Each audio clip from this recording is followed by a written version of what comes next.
Well, what's up, everybody? This is your host, Big Don, here at Squared Circle Expo. That's right. Joshy and I are here getting to know new friends, checking out, getting autographs, spending far too much money. But, you know, having a great time doing it. We came upon another podcast from here in Indiana, actually not very far away, about 45 minutes, an hour, something like that, depending on how quick you drive down. Drive the highway, taking 40. So introduce yourself and let us know a little bit about who you are and where you are. All right, well, I'm Red Velvet. I'm one half of the Diner Podcast. Like we like to tell everybody, because they're like, what's the Diner Podcast? We don't really talk about food. We'll eat it and mention it, but the Diner Podcast, it's a story. Basically, I got kicked out of school, and I said I was so bad. Lunch for breakfast served hot at the diner. That's the fast forward version. We talk about everything. We have 4 to 5 podcasts a week, just talking about people's stories. We have a sports podcast, wrestling, BS back and forth, me and my co-host, and then just anything in the community we do. So we are literally everywhere, and we will do anything. So we'll keep that in mind for sure. Yeah. Well, Red, I wanted to ask you, the Diner Podcast, is this, how many years have you guys been coming to Squared Circle Expo? This is our second expo. Okay. And this is our first time as a vendor with a vendor table. Okay. So, yeah. Okay. So last year you were here checking it out. We were here, so we work with Singleton Wrestling. Okay. And Squared Circle Expo rents his stage. So we came as stage hands to help set that up, and nice. then we just hung out and met cool people. That's very cool. So this year we want to try something different, so we got a vendor table. And that's great. Met even more cool people. That's great. How is the vendor table and traffic and it's been good. It's been good. We've ran into. We'll just, like, if somebody walks by, we're like, hey, you want to talk to us? Yeah, and they jump in, and then we've met a lot of new people. Had some wrestling legends stop by and give us, quick 20, 30 seconds, which that's more than enough. They're busy people, so we appreciate any time they give us. That's right. They're here making money. We're here having fun. That's right. We're here spending money. That's right. Yeah. Yeah. They're making our money. That's right. That's right. That's right. That's awesome. Well, Red, how long have you been a wrestling fan?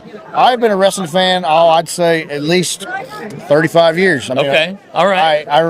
The highlight, the thing that stuck with me, so WrestleMania 8. I had a pirated copy on a VHS tape that one of our tenants gave my brother. For at least 4 years, every Saturday morning I would watch WrestleMania 8. There we go. Yeah. 4 years, WrestleMania 8 every Saturday morning. Yeah. So that was your Saturday morning cartoons. Yes. That's awesome. Yeah. Funny enough, I got into wrestling very similar, not watching WrestleMania 8, but I started watching what was it called? Power Plant, I think is what it was. Saturday mornings, Power Plant, WCW Power Plant.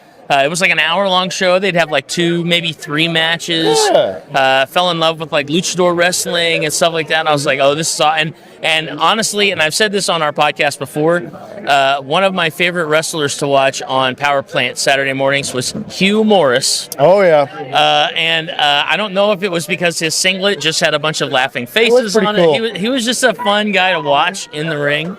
I think that's kind of what inspired me to really get deep into, but yeah, I was probably around the same age, probably like 10, 12, something like that when I started to get into it and stuff like that. So that's cool. Now, did you guys get a chance to go to the Royal Rumble here in Indy? We did. Okay. We did. What are your opinions? I thought, so I did not get to watch the tag match because I was at the concession stand and I had to wait 45 minutes. Thanks a lot, Lucas Oil Stadium. Right. Now, that's another story. This is the Motor City Machine Guns DIY? I didn't get to watch that. I wanted to, but I had to go get something to eat because I'm kind of a fat guy. But that took too long. But I have no complaints. Charlotte Flair winning, that's cool. I'm not a Charlotte Flair fan at all. Sure. Jey Uso did surprise me because I was like, Cena's going to win. I'm expecting it. I'm not upset by it because it's the farewell tour, so I wouldn't have been upset. And, dude, when Jey Uso won, I yeeted all over Lucas Oil Stadium. Now that we have WrestleMania in the rearview mirror, what are your opinions with how Royal Rumble and Elimination Chamber developed into Mania 41 in Vegas? And what is your overall opinion of that? Well, I like the John Cena storyline. That was kind of the one I focused more on. Just the heel turn, and the match was good. I wanted to see The Rock. I thought there was going to be more stuff in that match. Yeah. It was good, but I was like, there were a little bit of shenanigans, but I agree with you. Yeah. I think a little bit more.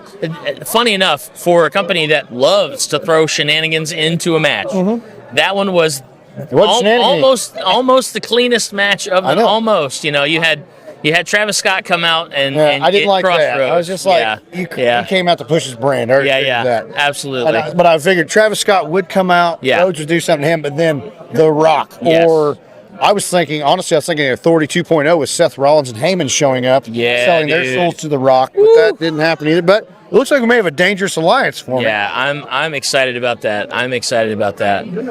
It's nice to see some guys like Seth Rollins and Braun Breaker get together with a guy like Paul. And what I think is great is we love wrestling so our other podcast, the Established Facts podcast, we're a gaming podcast. So we talk about all sorts of different gaming things. And one thing that we're really big on is talking about either character development or story development. Yeah. And I cannot imagine what those guys are going to be like in a year with Paul. Like what has transpired over Roman's the last 4 years with him having Paul there, Brock Lesnar, all those guys, and even before them, Paul Heyman is he's gold. The dude could write his own check. He's a treasure. Yes. And he's a national treasure. Yes. And he deserves to be in the Hall of Fame as he is, and I'm excited to see what he's going to do with these dudes. It's going to be exciting. Oh, yeah, wrestling, I feel like wrestling is back. It's more popular than it's almost, I'm getting Attitude Era popularity vibes. Maybe not the same storyline, crazy stuff, but the hype, the excitement, it's back, baby. Yeah, absolutely. And I think we've said this on our podcast. You guys might say it on yours, but if you haven't, you can start. I don't think there's been a better time to be a wrestling fan.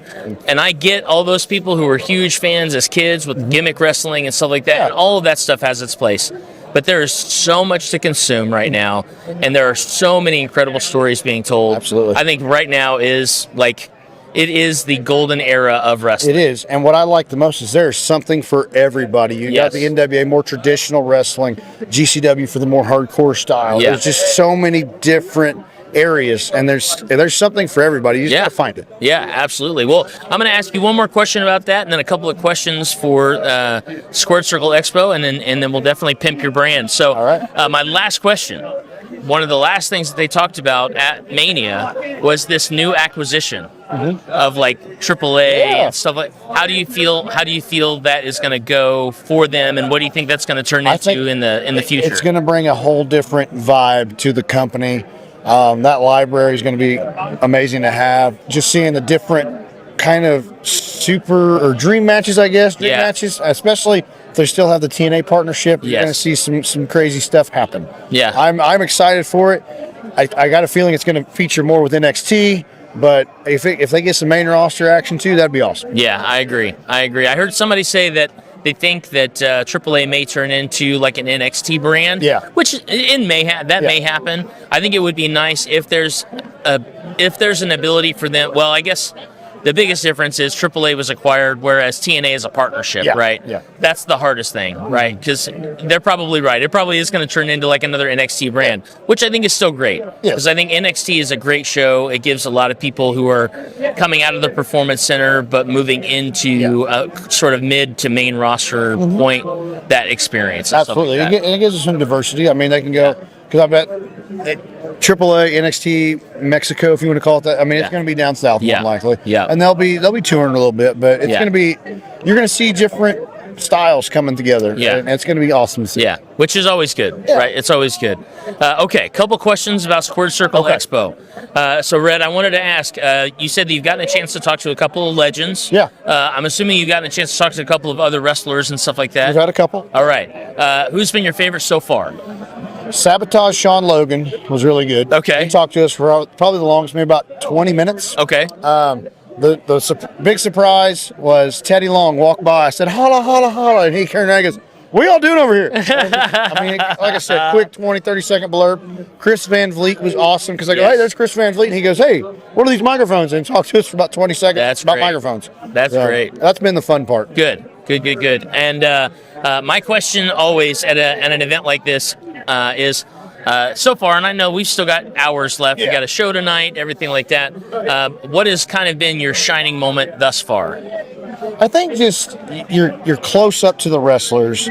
They're not like they are superstars, but it's not like this mythical being. You're like, oh, you're a regular person. You put your pants on the same way I do. I'm guessing. unless there's a different way to put your pants on. I don't know. But it's just, it brings it back down to where, okay, they're normal people. They like casual conversations. You don't have to fanboy, fangirl out. Just they're real dudes, real women, real people, and that's what I like. Yeah, I agree. I sat in the lobby yesterday and I watched 2 conversations with a bunch of former, well, I guess current like AEW wrestlers and guys who are on indies and stuff like that, and it was the crazy. I was like, what life am I living right now? That I'm literally just sharing air with people that I just looked at for their career, and I'm just like, man, this is awesome. Absolutely. I agree. Okay, so what is something that you want to see next year that you feel like will either improve or just continue the greatness that is Squared Circle Expo? Man, I don't know. I mean, it's pretty big now. I don't see how much bigger it can get. Sure. So maybe let's add an extra day. There we go. I'm not tired. I'm already not tired enough. Let's just add a third day. Thursday, Friday, Saturday would be really cool. I think. I agree. I think that'd be neat. Getting 3 days of wrestlers, and then you might actually get like, I know that there were some cancellations because of dates and stuff like that. So it might stretch the calendar a little bit more. That'd be very cool. All right. Well, Red, where can we find you?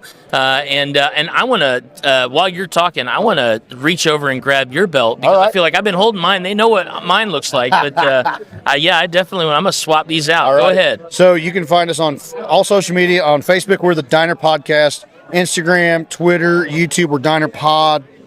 Like I said, we talk literally almost anything under the sun. We have a lot of content out there: video games, wrestling, youth sports, interviews, all sorts of stuff. So if you like, and we kind of bring a little blue collar humor to it as well. There you go. So it's a little, it is. We're real dudes. It's always raw and authentic. Yeah. Hell, we don't even edit. We just go. We don't either. I knew I like you guys to read. Yeah. Yep, absolutely. Maybe that's the Hoosier way. I don't know. Just a Hoosier podcast, loving wrestling, no editing, just having fun. We are who we are. That's it. That's the way God made me. So there you go. Awesome. Well, this has been Red with the Diner Podcast. What were your socials again? On Facebook, it's the Diner Podcast. Everything else, Diner Pod. All right, there we go. Well, thank you guys so much for taking some time with us. I know that we're going to all enjoy the rest of the weekend here, seeing people, meeting people, and we will check you later. Keep pushing. Deuces.